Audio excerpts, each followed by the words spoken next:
여러분, 가장 사랑하는 사람이 여러분을 지키려다 억울한 누명을 쓰고 죽어간다면 그 한을 어찌 풀 수 있을까요? 조선 중기 한 양반가의 시집도 가지 못한 채 조카 하나만을 위해 평생을 바친 여인이 있었습니다. 그녀는 밤마다 배틀을 짜며 조카의 과거 공부를 뒷바라지했고 자신의 모든 것을 내어주며 조카가 장성하기만을 기다렸습니다. 그러나 탐욕에 눈먼 큰아버지는 그녀에게 도둑이라는 누명을 씌우고 독이 든 술잔을 건넸습니다. 억울함을 품은 채 죽어간 그녀의 혼은 사라지지 않았고 밤마다 흰 치마자락으로 나타나 조카를 지키기 시작했습니다. 과연 죽어서도 사랑하는 이를 지킨 여인의 한은 어떻게 풀렸을까요? 지금부터 그 이야기를 들려드리겠습니다. 때는 조선 중기, 경상도의 한 양반 마을에 대대로 이름을 떨친 가문이 있었습니다. 그 가문의 둘째 도련님 댁에는 월영이라는 여인이 살고 있었습니다. 35의 나이, 시집도 가지 못한 채 오빠의 외아들 서윤을 홀로 키우고 있었지요. 10년 전 일입니다. 역병이 마을을 휩쓸고 지나갔을 때 월영의 오빠와 올케는 나란히 세상을 떠났습니다. 당시 겨우 10살이었던 조카 서윤만 홀로 남겨졌지요. 월영은 그날 밤 조카를 꼭 껴안으며 다짐했습니다. 오빠가 그토록 아끼던 이 아이를 반드시 훌륭한 선비로 키워내겠노라고요.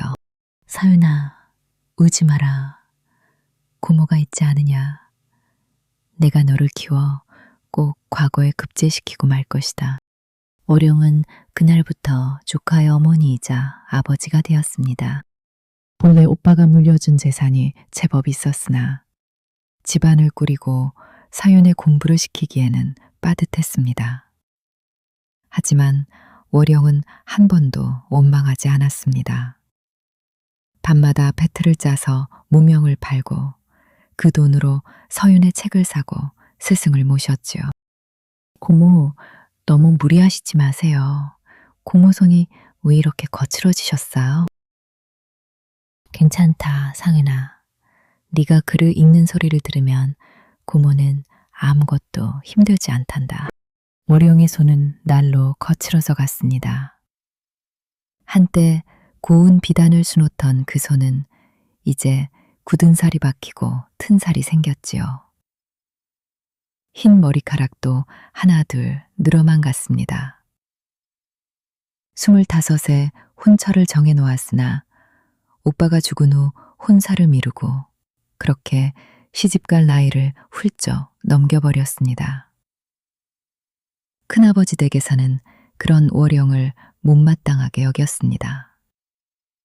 집안의 종가를 이은 큰아버지는 틈만 나면 월영을 찾아와 핀잔을 주었지요. 이복의 월영, 자네 언제까지 그 애를 붙들고 있을 텐가? 시집도 못 간 처녀가 무슨 가장 노릇이냐? 큰아버님, 서윤이는 저희 오라버니의 외아들입니다. 제가 마땅히 돌봐야 하지 않겠습니까? 그래봤자 자네가 낳은 자식도 아닌데 말일세. 차라리 내게 서윤의 재산에 맡기고 자네는 어서 혼처를 정하는 게 낫지 않겠나? 월영은 고개를 저었습니다. 오빠가 남긴 재산 문서는 지금 저고리 안 깊숙이 간직하고 있었습니다. 집 문서와 논밭 문서, 그리고 은 30냥이 묻혀있는 장소를 적은 종이까지. 이것은 모두 서윤의 것이었고 서윤이 장성하여 장가를 들 때까지 월영이 지켜야 할 것들이었습니다. 큰아버님, 송구하오나 그럴 수는 없습니다. 오라버니께서 서윤이를 부탁하셨습니다. 원, 저것 보게. 처녀가 무슨 고집이 저리 세단 말인가. 남의 집 자식 키운다고 늙어가는 꼴이 딱하기도 하지. 월영은 입술을 깨물었습니다. 가슴이 미어지도록 아팠지만 눈물은 보이고 싶지 않았습니다. 그저 고개를 숙이고 두 손을 모은 채 큰 집 사람들이 돌아가기만을 기다렸지요. 밤이 깊어지면 월용은 배틀 앞에 앉았습니다. 드르륵, 드르륵. 배를 짜는 소리가 적막한 사랑채에 울려 퍼졌습니다. 서유는 옆방에서 책을 읽었고 그 읽는 소리가 월영의 귓가에 들려왔지요. 맹자께서 말씀하시기를. 서윤의 목소리는 날로 굵어져 갔습니다. 어느덧 20살이 된 서윤은 제법 의젓한 선비의 풍모를 갖추어 가고 있었습니다. 월영은 배틀을 멈추고 벽 너머로 들리는 조카의 목소리에 귀를 기울였습니다. 오라버니, 보고 계십니까? 서윤이가 이렇게 훌륭하게 자라고 있습니다. 월영은 조용히 눈물을 닦아냈습니다. 기쁨의 눈물이었지만 동시에 슬픔의 눈물이기도 했습니다. 서윤이 장성할수록 월영 자신은 점점 더 늙어가고 있었으니까요. 이제 손등에는 핏줄이 붉어져 나오고 허리는 자주 결려서 펴지지 않았습니다. 그래도 괜찮았습니다. 서윤이만 잘 되면 그것으로 충분했습니다. 계절이 바뀌고 또 바뀌었습니다. 서윤은 과거를 준비했고 월영은 그 뒷바라지에 온 힘을 쏟았습니다. 그러나 집안 살림은 날로 궁핍해져만 갔지요. 팔 수 있는 것은 다 팔았고 이제 남은 것이라곤 오빠가 남긴 재산 문서뿐이었습니다. 큰아버지는 그런 사정을 알고 있었습니다. 아니, 알면서도 모른 척했지요. 가끔 마을에서 월영과 마주치면 일부러 큰 소리로 말했습니다. 저것 좀 보게들. 시집도 못 간 창녀가 조카 하나 키운답시고 젖골이 되었네. 마을 사람들의 수군거림이 월영의 귓가에 들려왔습니다. 하지만 월영은 고개를 들고 걸었습니다. 부끄러울 것이 없었습니다. 조카를 위해 자신의 삶을 바친 것. 그것이 무엇이 잘못되었단 말입니까? 어느 봄날이었습니다. 서윤이 과거를 보러 한양으로 떠나던 날, 월영은 조카의 손을 꼭 잡았습니다. 서인아, 꼭 급제하거라. 그동안 고모가 얼마나 이 날을 기다렸는지 아느냐? 고모, 제가 꼭 급제하여 고모께 비단옷을 해드리겠습니다. 그리고 고모의 혼처도 다시 알아보겠습니다. 월영은 피식 웃었습니다. 이제 와서 무슨 혼처란 말입니까? 35의 노처녀를 누가 맞아주겠습니까? 그런 염려는 말거라, 고모는. 네가 잘 되는 것만 보면 된단다. 상은이 떠난 후 집은 더욱 적막했습니다. 월영은 홀로 빈 사랑채에 앉아 조카가 돌아오기만을 기다렸지요. 방마다 북두칠성을 향해 절을 올렸습니다. 부디 서른이가 무사히 과거에 급제하게 주시옵소서. 그러나 하늘은 월영의 기도를 들어주지 않는 것만 같았습니다. 아니, 하늘보다 더 무서운 것은 바로 옆에 있는 사람의 탐욕이었으니까요.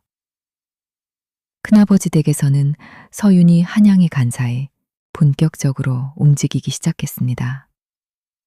큰아버지는 마을 이장을 찾아가 넌지시 말을 꺼냈지요. 이보게, 우리 월영이가 요즘 행실이 이상하다네. 밤마다 혼자 중얼거리고 남의 집 물건을 탐낸다는 소문도 있고. 무슨 말씀이십니까? 오룡 낭자께서 그러실 리가 없지 않습니까? 아니, 자네는 모르는 말일세. 집안 살림이 궁하니 그럴 수도 있는 거지. 나도 참 걱정이네. 큰아버지는 그렇게 조금씩 월영을 모함하기 시작했습니다. 사람들의 마음속에 의심의 씨앗을 심어놓았죠. 월영이 혹시 무슨 잘못을 저지르는 것은 아닐까? 라는 의심을요. 월영은 그런 사실을 전혀 알지 못했습니다. 그저 서윤의 소식만을 애타게 기다리며 매일 문 앞에 나가 한양 쪽을 바라보았지요. 오라버니, 서윤이가 꼭 급제했으면 좋겠습니다. 그래서 오라버니께서 이루지 못한 꿈을 서윤이가 대신 이루면 좋겠습니다. 월용의 소원은 단 하나였습니다. 서윤이가 과거에 급제하여 벼슬길에 오르고 좋은 배필을 만나 아이를 낳고 그렇게 오빠의 대를 이어가는 것. 그것만 보면 월용은 이 세상에 아무 미련이 없었습니다. 하지만 세상은 월용의 소원을 이루어주기 전에 먼저 그녀를 시험에 들게 했습니다. 그것도 아주 가혹한 시험에 말입니다. 서윤이 한양으로 떠난 지 2달이 지난 어느 날이었습니다. 큰아버지 댁에서 난리가 났습니다.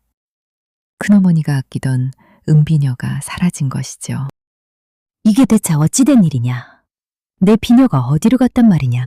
큰어머니의 목소리가 온 집안을 뒤흔들었습니다. 그 은비녀는 시집 올 때 친정에서 가져온 것으로 값으로 따지면 은 10량은 좋게 되는 귀한 물건이었습니다. 마님, 어제까지만 해도 장롱 안에 있었는데. 그러니까 말이다. 누군가 훔쳐간 게 분명해. 하인들이 집안 구석구석을 뒤지기 시작했습니다. 하지만 비녀는 어디에서도 나오지 않았지요. 큰아버지가 수염을 쓸어내리며 말했습니다. 이거 참 큰일이로군. 집안에서 도둑이 났으니 말이야. 바로 그때였습니다. 큰아버지의 눈빛이 이상하게 빛났습니다. 마치 무언가를 떠올린 듯한 표정이었지요. 내가 한번 알아보겠어. 여보게드, 나를 따라오시게. 큰아버지는 하인 둘을 데리고 월용이 사는 사랑채로 향했습니다. 월용은 마당에서 나무를 다듬고 있다가 큰아버지 일행을 보고 황급히 일어났습니다. 큰아버님, 무슨 일이시옵니까? 월영, 내가 자네 방을 잠깐 들러봐도 되겠는가? 네? 제 방을요? 그리 무슨... 시간이 없네. 어서 문을 열어주게. 월영은 영문을 모른 채 방문을 열었습니다. 큰아버지는 방 안으로 들어가더니 이불을 들추고 장롱을 뒤지기 시작했습니다. 월영은 얼굴이 하얗게 질렸습니다. 큰아버님, 대체 무엇을 찾으시는 겁니까? 조용히 하고 있대. 금방 알게 될 테니. 큰아버지의 손이 월영의 옷상자로 향했습니다. 그 안에는 월영이 아끼는 옷가지 몇 벌이 들어있었지요. 큰아버지가 그 옷들을 하나하나 꺼내더니 갑자기 손을 멈췄습니다. 이게 뭔가? 큰아버지의 손에 무언가 반짝이는 것이 들려 있었습니다. 바로 큰어머니의 은비녀였습니다. 아니, 이게 어떻게... 월용은 입이 떡 벌어졌습니다. 자신의 옷상자에서 비녀가 나온 것입니다. 어떻게 된 일인지 전혀 알 수가 없었지요. 이것 보게들, 여기서 비녀가 나왔네? 큰아버지의 목소리가 온 집안에 울려 퍼졌습니다. 하인들과 큰어머니가 달려왔고 이내 월영의 방 앞은 사람들로 가득 찼습니다. 월영, 자네가 이 비녀를 훔쳤단 말인가? 아닙니다, 큰아버님. 저는 그런 적이 없습니다. 제가 왜 비녀를 훔쳐야 합니까? 월영은 두 손을 내저으며 결백을 호소했습니다. 하지만 큰아버지는 냉소를 지었습니다. 왜긴 왜야. 집안 살림이 궁하니까 그랬겠지. 서윤이 혼수 마련하려고 팔아먹으려 했던 거 아닌가? 아닙니다. 절대 아닙니다. 어련히 목소리가 떨렸습니다. 억울함에 눈에서는 눈물이 쏟아져 내렸지요. 하지만 사람들의 눈빛은 싸늘했습니다. 큰어머니가 비녀를 낚아채며 말했습니다. 원, 이 사람이 진짜로 그랬구나. 내가 그렇게 믿었는데 이럴 수가 있나? 큰어머님, 저는 정말 아무것도 모릅니다. 어떻게 그 비녀가 제 방에 들어왔는지. 그럼 비녀가 제 발로 걸어 들어왔단 말이냐? 에이, 거짓말도 유분수지. 월영은 무릎을 꿇었습니다. 억울함에 가슴이 찢어질 듯 했지만 어떻게 해야 할지 알 수가 없었습니다. 큰아버님, 큰어머님, 제발 믿어주십시오. 저는 정말로 그런 적이 없습니다. 하지만 큰아버지는 고개를 저었습니다. 그의 눈에는 이미 결정이 내려져 있었습니다. 월영, 이건 집안의 큰 수치일세. 양반집 교수가 도둑질을 하다니. 이런 일이 밖에 알려지면 우리 가문의 명예에 먹칠을 하는 거야. 저는 도둑이 아닙니다. 월영의 절규가 사랑채 울려 퍼졌습니다. 하지만 아무도 그 말을 믿지 않았습니다. 아니, 믿고 싶어 하지 않았습니다. 그날 밤 큰아버지는 집안 어른들을 모두 불러 모았습니다. 족보를 관리하는 종손도 왔고 마을 이장도 왔습니다. 월영은 그들 앞에 무릎을 꿇은 채 고개를 들지 못했습니다. 여러분, 오늘 우리 집안에 큰 수치가 생겼습니다. 우리 월영이가 도둑질을 했습니다. 뭐라고? 오룡 낭자께서? 믿기 힘들지만 사실입니다. 그 아이 방에서 훔친 비녀가 나왔으니까요. 사람들이 수군거렸습니다. 월영은 고개를 들어 그들을 바라보았습니다. 여러분, 제 말을 들어주십시오. 저는 정말로 입을 다물어. 큰아버지의 호통이 떨어졌습니다. 월영은 더 이상 말을 잇지 못했습니다. 이 일을 어찌하면 좋겠소. 족보에서 이름을 지워야 하는 것 아니오? 큰아버지의 말에 사람들은 서로 눈치를 보았습니다. 족보에서 이름이 지워진다는 것, 그것은 가문에서 쫓겨난다는 뜻이었습니다. 그렇게까지 해야 하겠습니까? 안 그러면 어쩌겠어. 이런 일이 밖에 알려지면 우리 가문이 어떻게 되겠어? 월영은 온몸이 부들부들 떨렸습니다. 족보에서 이름이 지워지면 자신은 더 이상 이 가문의 사람이 아니게 됩니다. 그렇게 되면 서윤은 어떻게 됩니까? 누가 서윤을 돌봐줍니까? 큰아버님, 제발 서윤이만은 부탁드립니다. 월영의 목소리는 떨렸습니다. 하지만 큰아버지는 차갑게 말했습니다. 서윤, 그 아이는 이제 내가 돌보겠네. 자네는 이 집안에서 나가는 게 좋을 것 같군. 아닙니다. 그럴 수는 없습니다. 월영은 바닥에 이마를 찌으며 애원했습니다. 하지만 큰아버지의 마음은 이미 굳어 있었습니다. 바로 그때 큰아버지는 품에서 무언가를 꺼냈습니다. 작은 술병이었습니다. 월영, 자네도 알다시피 우리 가문은 명예를 중시하네. 이런 수치를 씻으려면 술병을 보는 순간 월영은 깨달았습니다. 그 안에 무엇이 들었는지를. 자네가 스스로 가문의 수치를 씻어주면 좋겠네. 그러면 서윤이도 무사할 것이고 자네 명예도 지킬 수 있을 거야. 큰아버님, 이게 무슨... 잘 생각해보게. 도둑으로 살다가 쫓겨나느니 차라리 명예롭게 가는 게 낫지 않겠나? 큰아버지의 목소리는 부드러웠지만 그 안에 담긴 것은 차가운 살이었습니다. 월영은 술병을 바라보았습니다. 손이 떨렸습니다. 서윤이는... 서윤은 내가 잘 돌보겠네. 과거도 보게 하고 장가도 보내주지. 자네는 걱정 말고 편히 가게나. 큰아버지가 술병을 월영의 손에 쥐어주었습니다. 차가운 사기 그릇의 감촉이 손바닥에 전해졌습니다. 월영은 눈을 감았습니다. 억울했습니다. 너무나도 억울했습니다. 자신은 평생 서윤이만을 위해 살아왔는데 도둑이라는 누명을 쓰고 이렇게 죽어야 한단 말입니까? 하지만 달리 방법이 없었습니다. 만약 자신이 이 자리에서 버티면 서윤에게 해가 갈 것입니다. 큰아버지는 분명 서윤을 괴롭힐 것입니다. 서윤아, 고모를 용서하렴. 월영은 떨리는 손으로 술병의 뚜껑을 열었습니다. 독한 술 냄새가 코를 찔렀지만 그 안에는 또 다른 냄새가 섞여 있었습니다. 쓴 냄새, 독의 냄새였습니다. 잠깐! 월영이 술을 마시려는 순간 입을 열었습니다. 큰아버님, 마지막으로 한 가지만 부탁드려도 되겠습니까? 서윤이에게 제 진심을 전해주십시오. 고모가 얼마나 서윤이를 사랑했는지. 큰아버지가 월영의 말을 막았습니다. 눈에서는 눈물이 주르륵 흘러내렸습니다. 하지만 더 이상 말할 수 없었습니다.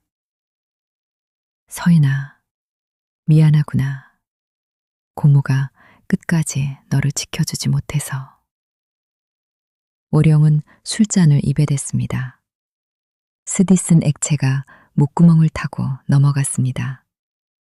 목이 타는 듯했고 월영은 비틀거렸습니다. 온몸의 힘이 빠져나가는 것 같았습니다. 하인들이 월영을 끌고 갔습니다. 월영은 의식이 흐릿해지는 가운데 저고리 안에 있는 재산 문서를 움켜쥐었습니다. 이것만은 서윤이에게. 이게 뭔가? 아, 재산 문서로군. 월영은 손을 뻗었지만 이미 힘이 없었습니다. 큰아버지는 문서를 품에 넣고 돌아섰습니다. 월영은 차가운 사랑채 마루에 쓰러졌습니다. 눈앞이 흐려졌습니다. 귀가 멍멍했습니다. 하지만 마음속에는 한 가지 생각만이 맴돌았습니다. 서윤아, 고모가 미안하다. 끝까지 너를 지켜주지 못해서. 그날 밤 사랑채에서는 가느다란 신음소리가 새어나왔습니다. 하지만 아무도 그곳에 가지 않았습니다.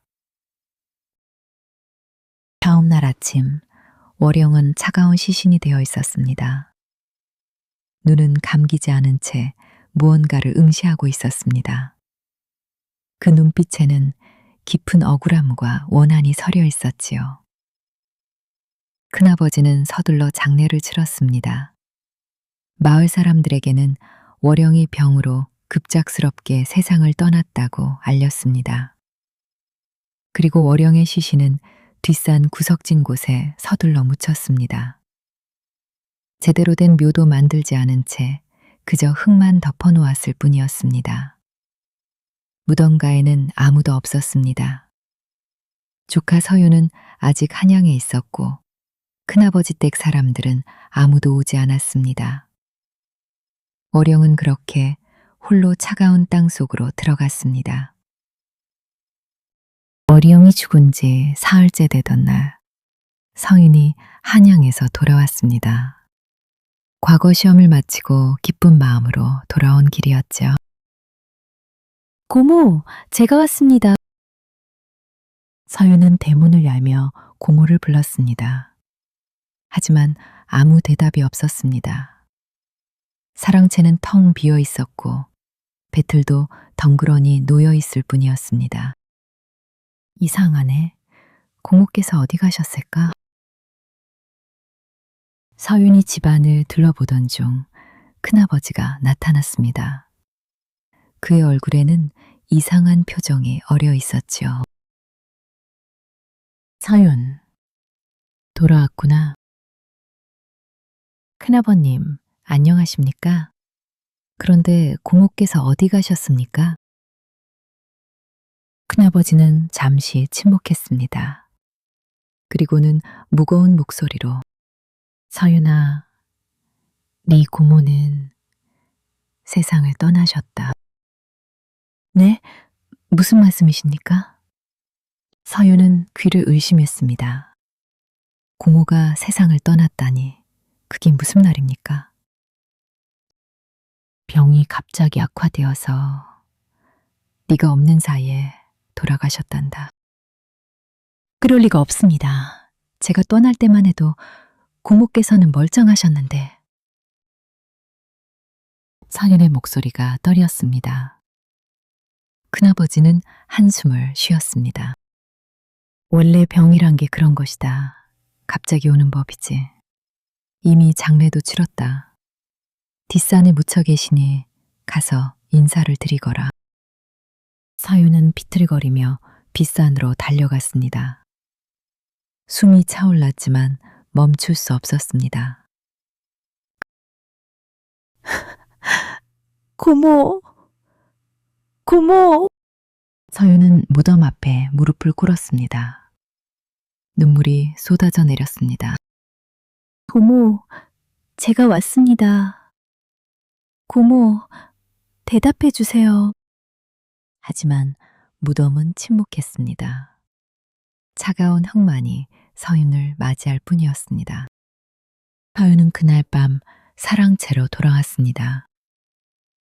고모가 살던 그 방에 들어가니 모든 것이 그대로였습니다. 고모, 정말 가신 겁니까? 서윤은 고모의 옷을 꺼내 안고 흐느껴 울었습니다.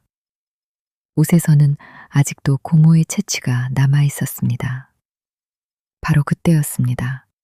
어디선가 이상한 소리가 들려왔습니다. 드르륵, 드르륵. 배틀 소리였습니다. 하지만 배틀 앞에는 아무도 없었습니다. 서윤은 몸을 일으켜 배틀을 바라보았습니다. 배틀은 분명 움직이지 않고 있었는데 소리는 계속 들려왔습니다. 이게 무슨... 서윤은 등골이 오싹해졌습니다. 그때 갑자기 촛불이 확 하고 꺼졌습니다. 누구십니까? 서윤의 목소리가 떨렸습니다. 하지만 대답은 없었습니다. 다만 배틀 소리만이 계속해서 들려올 뿐이었습니다. 드르륵, 드르륵. 다음날 아침 큰아버지가 서윤을 찾아왔습니다. 서윤아, 너를 큰 집으로 데려가야겠다. 큰아버님, 저는 여기 있겠습니다. 고모께서 계시던 곳인데. 안 된다. 네가 혼자 있기에는 너무 쓸쓸하지 않느냐. 그리고 큰아버지는 잠시 말을 멈췄습니다. 네 고모가 돌아가시기 전에 나에게 부탁을 하셨다. 고모께서 그런 말씀을 하셨습니까? 서윤은 믿기지 않았습니다. 고모는 평소 큰아버지를 그다지 좋아하지 않았습니다. 그런 고모가 자신을 큰아버지에게 부탁했다니. 그래, 그러니 어서 짐을 싸거라. 큰 집으로 가자. 서윤은 할 수 없이 짐을 꾸렸습니다. 하지만 마음 한구석이 불편했습니다. 뭔가 이상했습니다.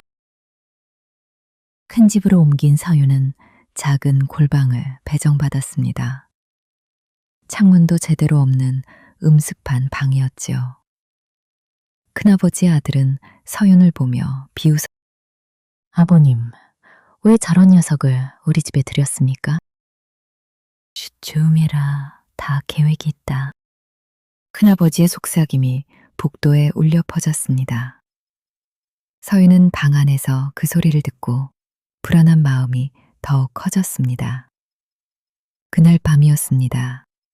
서윤이 잠들려고 누웠을 때 문 밖에서 이상한 기척이 느껴졌습니다. 누군가 문 앞에 서 있는 것 같았습니다. 서윤은 조심스럽게 문을 열었습니다. 하지만 밖에는 아무도 없었습니다. 다만 문 앞 바닥에 흰 천 조각이 놓여 있었지요. 서윤은 그 천을 집어들었습니다. 희고 부드러운 무명천이었습니다. 고모가 생전에 짜던 바로 그 천이었습니다. 고모, 서윤은 가슴이 먹먹해졌습니다. 그리고 그날 밤 꿈을 꾸었습니다. 고모가 나타나 무언가를 말하려고 하는 꿈이었습니다. 하지만 고모의 입에서는 소리가 나오지 않았습니다. 다만 슬픈 눈빛으로 서윤을 바라볼 뿐이었지요. 다음 날 아침에도 문 앞에 흰 천이 놓여 있었습니다. 그리고 그 다음 날에도 또 그 다음 날에도 하인들이 수근거리기 시작했습니다. 밤마다 이상한 소리가 들린다던데 배틀 소리 아니겠어? 어령 낭자께서 생전에 배를 짜시던 그런 말 함부로 하는 거 아니야. 귀신이 나온다고 하면 큰일 나. 큰어머니도 불안해하기 시작했습니다. 여보, 혹시 월연이의 혼이 떠도는 건 아닐까요? 무슨 헛소리를 하는 거요? 그런 일이 있을 리 없소. 하지만 큰아버지의 목소리에도 떨림이 섞여 있었습니다. 어느 날 아침 서윤의 밥상에 들어왔습니다. 하지만 이상하게도 국그릇에서 이상한 냄새가 났습니다. 서윤이 국을 떠먹으려는 순간이었습니다. 쨍그랑 국그릇이 저절로 엎어졌습니다. 뜨거운 국물이 밥상 위에 쏟아졌지요. 서윤은 깜짝 놀라 뒤로 물러섰습니다. 바로 그때 마당에 있던 고양이가 쏟아진 국을 핥기 시작했습니다. 그리고 잠시 후 고양이가 비명을 지르며 쓰러졌습니다. 입에서 거품을 물고 경련을 일으키더니 그 자리에서 숨이 끊어졌습니다. 저 국에 독이... 하인이 외쳤습니다. 사람들이 몰려들었고 큰 집은 순식간에 난리가 났습니다. 도대체 누가 독을 탔단 말이냐? 큰아버지가 소리쳤습니다. 하지만 그의 얼굴은 창백했습니다.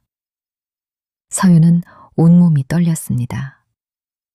만약 그 국을 마셨다면 자신이 저 고양이처럼 되었을 것입니다. 그런데 국그릇이 저절로 엎어졌습니다.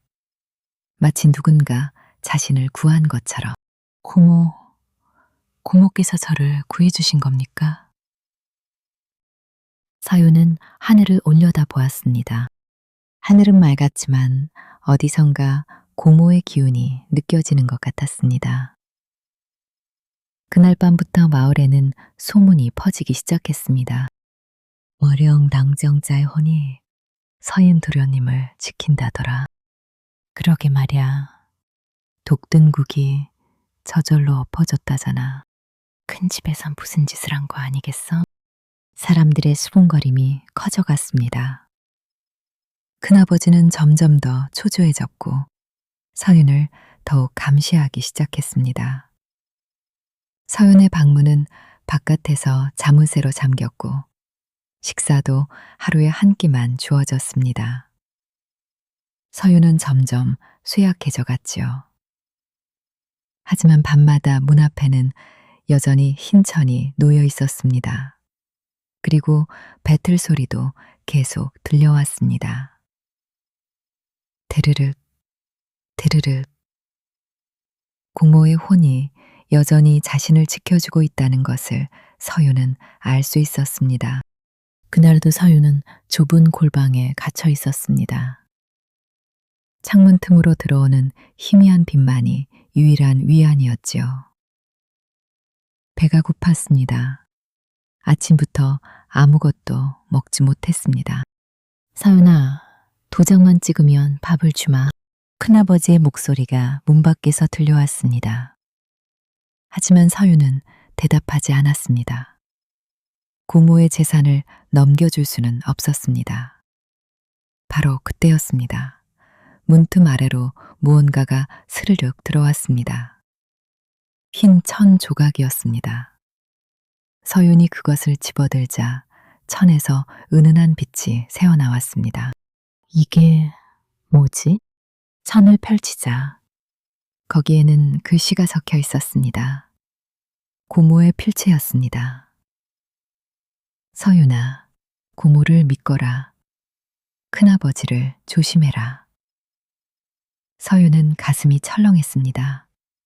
고모가 돌아가신 지 벌써 여러 날이 지났는데 어떻게 이런 글씨가. 고모, 정말 공모이십니까?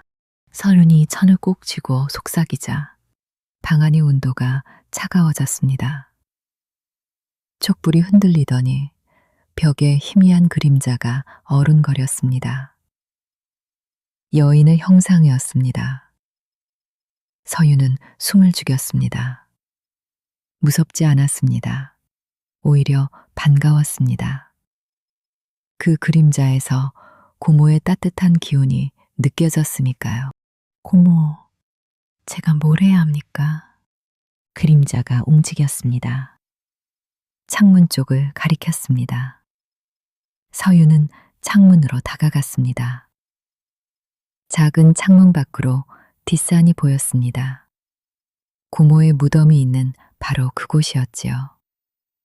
그때 뒷산 쪽에서 이상한 빛이 보였습니다. 희미한 흰빛이 무덤가에서 피어오르고 있었습니다. 저게 뭘까?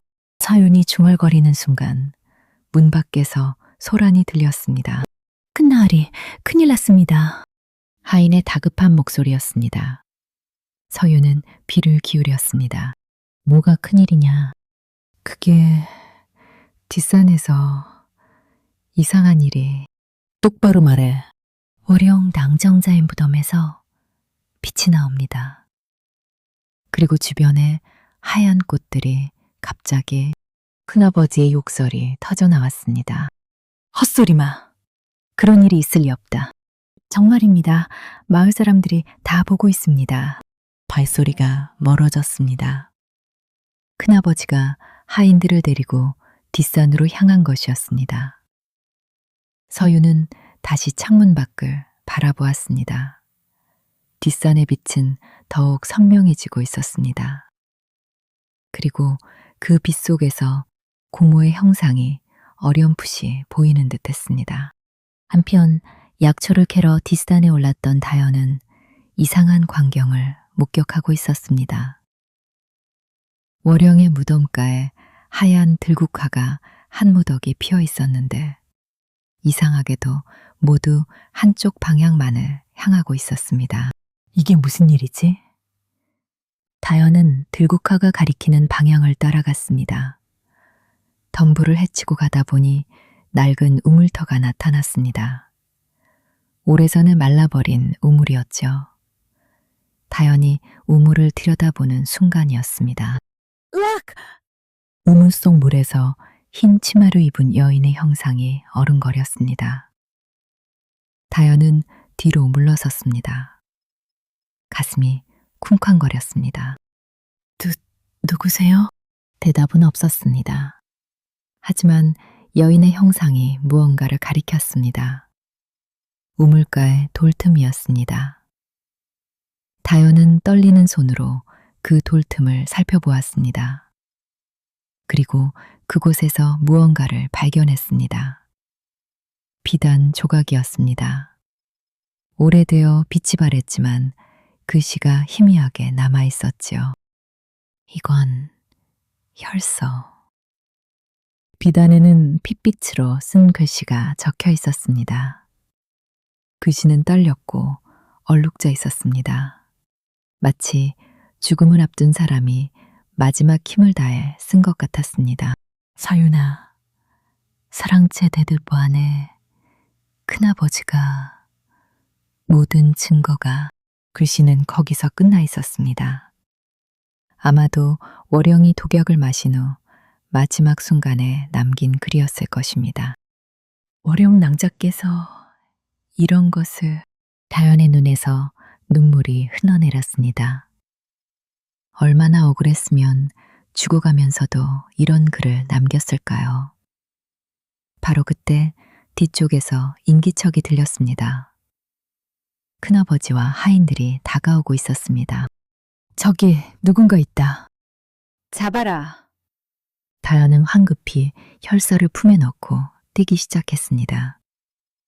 덤불을 헤치고 나무 사이를 빠져나갔습니다. 숨이 차올랐지만 멈출 수 없었습니다. 놓치지 마. 뒤에서 하인들의 고함이 들렸습니다. 다연은 산길을 따라 내려갔습니다. 다리 걸려 넘어질 뻔했지만 겨우 균형을 잡았습니다. 마을 어귀에 도착했을 때 다연은 나무 뒤에 몸을 숨겼습니다. 하인들이 주변을 살피다가 결국 돌아갔습니다. 다연은 가슴을 쓸어내렸습니다. 그리고 품에서 혈서를 꺼내 다시 살펴보았습니다. 사랑채 대들보 안에 증거가 있다. 다연은 결심했습니다. 이 혈서를 가지고 서윤 도련님을 찾아가야 한다고. 오룡 낭자의 억울함을 밝혀야 한다고. 그날 밤 다연은 큰아버지 집 담장 밖에 숨어 있었습니다. 어둠이 깔리기를 기다렸지요. 달빛도 없는 깜깜한 밤이었습니다. 담장 너머로 목소리가 들렸습니다. 아버지, 그년을 잡았습니까? 큰아버지 아들의 목소리였습니다. 못 잡았다. 하지만 곧 잡을 것이다. 혹시 무슨 증거를 찾았을지도 모르니 말이야. 증거요? 무슨 증거 말입니까? 미고모, 월영이 남긴 것 말이다. 그 여자가 죽기 전에 뭔가를 숨겼을 수도 있어. 하지만 우리가 다 빚었지 않습니까? 그래도 불안하다. 내일 아침 일찍 사랑채 대들보를 다시 확인해 봐야겠다. 다연은 가슴이 철렁했습니다. 큰아버지가 이미 사랑채에 뭔가 숨긴 것을 알고 있었습니다. 내일 아침이면 증거를 없애버릴 것입니다. 오늘 밤 안에 서윤 도련님을 만나야 해. 다연은 조심스럽게 담을 넘었습니다. 발소리를 죽이며 마당을 가로질렀습니다. 서윤이 갇혀 있다는 골방이 저기 보였습니다. 하지만 골방 앞에는 하인이 지키고 서 있었습니다. 다연은 돌멩이를 주워 반대편으로 던졌습니다. 쨍그랑. 돌이 기와에 부딪히는 소리가 났습니다. 하인이 그쪽으로 향했습니다. 다연은 재빨리 골방으로 다가갔습니다. 도련님, 서윤 도련님. 다연이 문틈으로 속삭였습니다. 안에서 희미한 신음소리가 들렸습니다. 누구십니까? 저는 다연이라고 합니다. 오령 낭정자의 혈사를 가지고 왔습니다. 뭐라고요? 고모의? 네, 뒷산 우물터에서 찾았습니다. 사랑채 대들보에 증거가 숨겨져 있다고. 사랑채 대들보. 서윤은 숨을 들이켰습니다. 그렇다면 고모께서 죽기 전에 증거를 남겨두신 것입니다. 하지만 큰아버님이 내일 아침에 대들보를 확인하신답니다. 그 전에 바로 그때였습니다. 멀리서 발소리가 들렸습니다. 하인이 돌아오고 있었습니다. 안 됩니다. 어서 피하십시오. 서윤이 다급히 말했습니다. 다연은 황급히 그림자 속으로 몸을 숨겼습니다. 하인이 골방 앞으로 돌아왔습니다. 주변을 살피더니 고개를 갸웃거렸습니다. 이상하네. 분명 무슨 소리가 들렸는데. 그때 어디선가 흰 나비 한 마리가 날아왔습니다. 하인의 눈앞을 빙빙 돌았지요. 에이, 나비 때문이었나. 하인이 나비를 쫓으려 손을 휘저었습니다. 나비는 마당 반대편으로 날아갔고 하인도 그것에 따라갔습니다. 다연은 그 틈을 타 담장을 넘어 도망쳤습니다. 가슴이 터질 듯 뛰었지만 혈서는 꼭 움켜쥐고 있었습니다. 달이 구름 뒤로 숨었습니다. 그리고 그 어둠 속에서 흰 정치마를 입은 여인의 형상이 잠시 어른거렸습니다. 월영이었습니다. 그녀는 다연을 바라보며 고개를 끄덕였습니다. 고맙다. 다음 날 아침 큰아버지는 일찍 일어났습니다. 밤새 잠을 이루지 못했습니다. 어젯밤 뒷산에서 본 그 이상한 빛이 계속 머릿속을 맴돌았으니까요. 여보, 괜찮으시오? 큰어머니가 걱정스럽게 물었습니다. 큰아버지의 얼굴은 창백했습니다. 괜찮소. 그보다 오늘 중으로 서윤에게 도장을 받아야겠어. 하지만 그 아이가 계속 거부하지 않습니까? 그럼 굶겨서라도 받아내야지. 더 이상 시간을 끌 수 없어. 큰아버지는 품에서 서류를 꺼냈습니다. 월영의 재산을 자신에게 넘기는 문서였지요.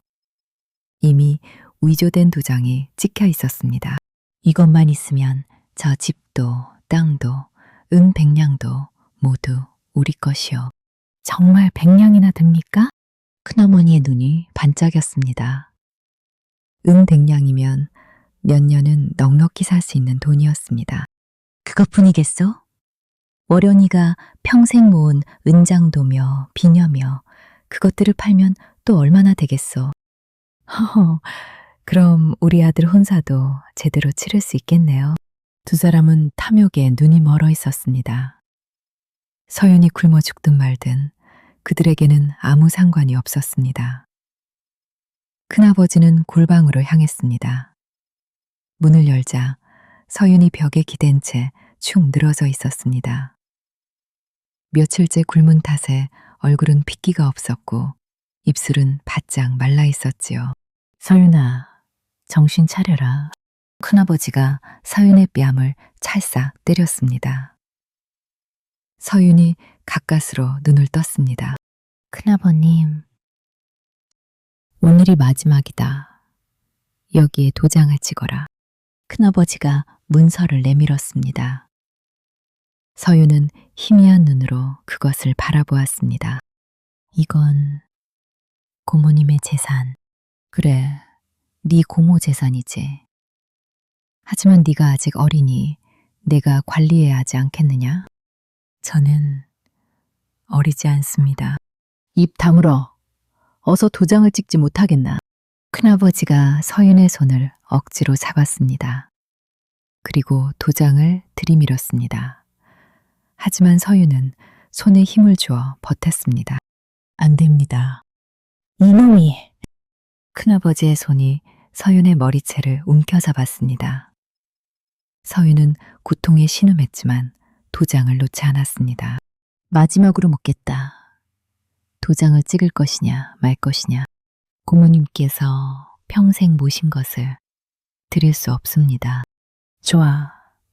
그럼 네가 선택한 거다. 큰아버지는 서윤을 바닥에 내동댕이 쳤습니다. 서윤은 쿵 소리를 내며 쓰러졌습니다. 오늘부터 물도 주지 마라. 사흘만 굶기면 알아서 도장을 찍을 것이다. 큰아버지가 문을 쾅 닫고 나갔습니다. 서윤은 바닥에 쓰러진 채 눈물을 흘렸습니다. 고모, 제가 약해서 죄송합니다. 한편 큰아버지의 아들은 이미 월영이 살던 사랑채를 뒤지고 있었습니다. 아버지, 여기 은장도가 있습니다. 그래? 어디 보자. 큰아버지가 달려왔습니다. 아들이 내민 은장도를 보자 눈이 휘둥그레졌습니다. 이건 제법 값나가는 물건인데? 저것뿐입니까? 여기 비녀도 있고 옷가락지도 있습니다. 아들이 상자를 열자 그 안에는 월영이 평생 아껴온 장신구들이 들어있었습니다. 비록 많지는 않았지만 하나하나가 귀한 물건들이었지요. 좋아, 이것들을 다 가져가자. 저작거리에 내다 팔면 꽤 될 것이다. 아버지, 정말 잘하신 것 같습니다. 월영 고모를 그때 처리하지 않았다면 쉿, 그런 말 함부로 하는 게 아니다. 큰아버지가 주변을 살폈습니다. 다행히 아무도 없었습니다.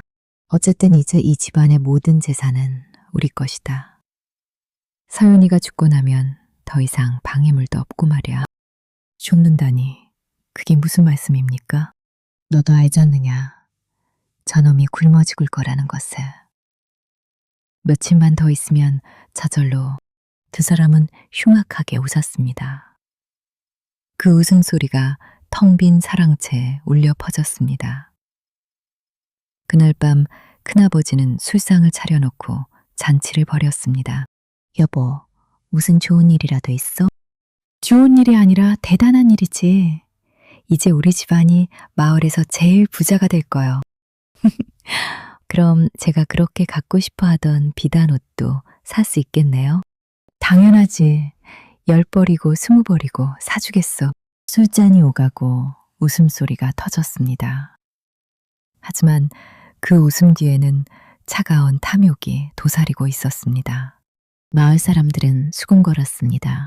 큰 집에서 갑자기 돈이 생겼다던데 그게 다 오령 낭정자의 재산 아니겠어? 에이, 그러니까 서윤 도련님이 살아계신데 어떻게 서현 도련님이 어디 있는지 아무도 못 봤다잖아. 혹시 사람들의 걱정이 커져갔습니다. 하지만 아무도 감히 큰아버지 집에 찾아가지는 못했습니다. 양반집 일에 함부로 끼어들었다가는 큰일 날 수 있었으니까요. 며칠이 지났습니다. 큰아버지는 관아에 문서를 제출했습니다. 사또님, 제 조카 상윤이가 정신이 온전치 못하여 제가 후견인으로서 재산을 관리하고자 합니다. 정신이 온전치 못하다니 그게 무슨 말인가? 고모인 월영이 죽은으로 충격이 커서 미쳐버렸습니다. 지 고모를 도둑으로 몰았다고 헛소리를 하니 이제 저 혼자서는 살아갈 수 없는 지경입니다. 사또는 의아한 표정을 지었습니다. 그렇다면 사윈을 직접 만나봐야겠구만. 아닙니다. 사또님께서 오시면 더욱 놀랄까 두렵습니다. 그냥 문서만 받아주십시오. 큰아버지가 은 10량을 사또 앞에 내밀었습니다. 사또는 잠시 망설이다가 그 돈을 받았습니다.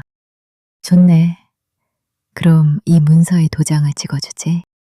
감사합니다, 사또님. 큰아버지는 속으로 쾌재를 불렀습니다. 이제 법적으로도 서윤의 재산을 관리할 수 있게 된 것입니다. 집으로 돌아온 큰아버지는 아내에게 자랑했습니다. 여보, 이제 완벽하오. 관아에서 문서까지 받았으니 이제 아무도 우리를 막을 수 없소.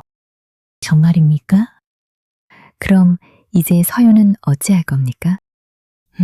며칠만 더 굶기면 저절로 죽겠지. 그럼 우리가 장례를 치러주고 조상님 곁에 묻어주면 되는 거요. 하지만 혹시 나중에 문제가 되지는 않을까요? 무슨 문제? 병으로 죽었다고 하면 그만이지. 누가 뭐라 하겠소? 그 사람은 다시 술잔에 들었습니다. 탐욕에 가득 찬 눈빛으로.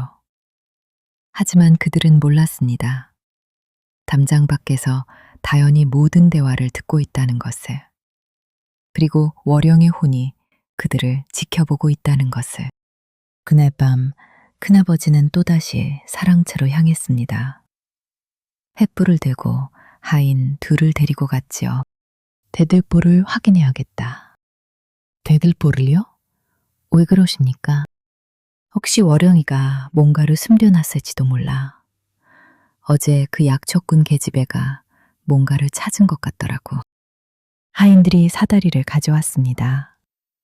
큰아버지가 사다리를 타고 올라가 대들보를 살폈습니다. 이상하네. 아무것도 없는데. 큰아버지가 대들보를 두드렸습니다. 톡톡 소리가 났습니다.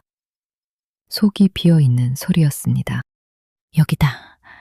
큰아버지가 칼을 꺼내 대들보를 쪼개기 시작했습니다. 나무가 쩍쩍 갈라졌습니다. 그리고 그 안에서 이게 뭔가? 종이뭉치가 나왔습니다. 큰아버지가 그것을 펼쳤습니다. 재산 문서였습니다. 진짜 재산 문서였습니다. 이런 월영이가 진짜 문서를 여기에 숨겨뒀구나. 큰아버지의 얼굴이 창백해졌습니다. 만약 이 문서가 세상에 알려지면 자신이 위조 문서를 쓴 것이 들통날 것입니다. 어서 이것을 태워버려라. 네, 나으리. 하인이 문서를 받아들었습니다. 하지만 바로 그때였습니다. 갑자기 바람이 불어왔습니다. 강한 바람이 횃불을 꺼트렸습니다. 사랑채는 순식간에 어둠에 잠겼지요. 뭐야. 큰아버지가 사다리에서 내려오려다 발을 헛디뎠습니다. 쿵 소리와 함께 바닥에 떨어졌습니다. 나으리. 하인들이 큰아버지를 부축했습니다. 하지만 어둠 속에서 이상한 소리가 들려왔습니다. 드르륵, 드르륵. 배틀 소리였습니다. 하지만 배틀은 저 구석에 있었고 아무도 그것을 만지지 않았습니다. 저기 뭐야? 하인들이 겁에 질려 떨었습니다. 배틀이 저절로 움직이고 있었습니다. 북이 오가고 날실과 시실이 엮였습니다. 도망쳐! 하인들이 문 밖으로 달아났습니다. 큰아버지도 비틀거리며 뒤따랐습니다. 하지만 문턱에서 무언가에 걸려 또다시 넘어졌습니다. 으악! 큰아버지가 고개를 들어보았습니다. 그의 눈앞에 흰 치마가 보였습니다. 여인의 치마였습니다. 월령. 큰아버지의 목소리가 떨렸습니다. 흰 치마를 입은 여인이 그를 내려다보고 있었습니다. 얼굴은 보이지 않았지만 그 차가운 기운만은 확실히 느낄 수 있었습니다.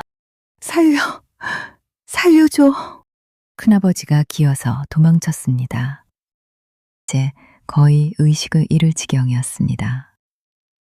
입술은 바짝 말라 터졌고 눈은 깊이 꺼져 있었습니다. 물 한 모금만. 서윤의 신음소리가 골방에서 새어나왔습니다. 하지만 아무도 그에게 물을 주지 않았습니다. 큰어머니가 문틈으로 들여다보았습니다. 여보, 이제 거의 다 됐어. 조금만 더 있으면. 그래, 조금만 더. 그럼 모든 게 끝나는 거야. 큰아버지는 술잔을 기울였습니다. 하지만 그의 손은 떨리고 있었습니다. 며칠 전 사랑채에서 본 그 흰 치마가 계속 눈앞에 아른거렸으니까요. 여보, 괜찮으십니까? 얼굴이 안 좋아 보이는데. 괜찮소. 그냥 피곤할 뿐이요. 하지만 큰아버지는 사실 잠을 잘 수가 없었습니다. 밤마다 꿈을 꾸었습니다. 월령이 나타나 자신의 목을 조르는 꿈이었습니다. 바로 그날 밤이었습니다. 폭우가 쏟아지기 시작했습니다. 하늘이 찢어질 듯 번개가 쳤고 천둥 소리가 땅을 흔들었습니다. 우르르르 콱. 이런 날씨에 무슨... 큰아버지가 창문을 닫으려는 순간이었습니다. 담장 너머로 누군가의 그림자가 보였습니다. 저게 누구야? 큰아버지가 하인들을 불렀습니다. 어서 나가서 확인해봐. 하인들이 우산을 쓰고 밖으로 나갔습니다. 빗속에서 그림자를 쫓았지요. 하지만 그림자는 빠르게 움직였습니다. 저기다! 잡아라! 하인들이 소리쳤습니다. 그림자는 담을 넘으려 하고 있었습니다. 바로 다연이었습니다. 잡았다. 하인이 다연의 옷자락을 붙잡았습니다. 다연은 필사적으로 버둥거렸습니다. 놓아요. 놓으라고요. 이 도둑년, 뭘 훔치러 왔느냐. 하인이 다연의 품을 뒤졌습니다. 그리고 혈서를 발견했습니다. 이게 뭐야? 그건 제 거예요. 다연이 혈서를 되찾으려 했지만 하인은 그것을 큰아버지에게 가져갔습니다. 큰아버지가 혈서를 펼쳐보았습니다. 그의 얼굴이 사색이 되었습니다. 이건 월령의 필체. 나으리, 이게 무슨 글입니까? 입 다물어. 어서 이 계집애를 창고에 가둬라. 그리고 이 혈서는 태워버려. 하지만 다연이 소리쳤습니다. 안 돼요. 그건 오렴 남자께서 목숨 걸고 남기신 증거예요. 사랑채 대들보에 모든 증거가 숨겨져 있다고. 닥쳐! 큰아버지가 다연의 뺨을 후려쳤습니다. 다연은 바닥에 쓰러졌습니다. 어서 끌고 가. 그리고 입을 틀어막아라. 하인들이 다연을 질질 끌고 갔습니다. 다연은 발버둥을 쳤지만 소용없었습니다. 큰아버지는 혈서를 불 속에 던지려 했습니다. 하지만 바로 그 순간이었습니다. 쾅! 번개가 처마를 내리쳤습니다. 지붕 기와가 쩍쩍 갈라졌습니다. 불꽃이 튀었고 큰아버지는 뒤로 나자빠졌습니다. 혈서가 그의 손에서 떨어져 바람에 날렸습니다. 마당으로, 담장 너머로 날아갔습니다. 저걸 잡아! 하인들이 혈서를 쫓아뛰었습니다. 하지만 빗속에서 혈서는 어디론가 사라져 버렸습니다. 바로 그때였습니다. 사랑채 지붕 위에 흰 형상이 나타났습니다.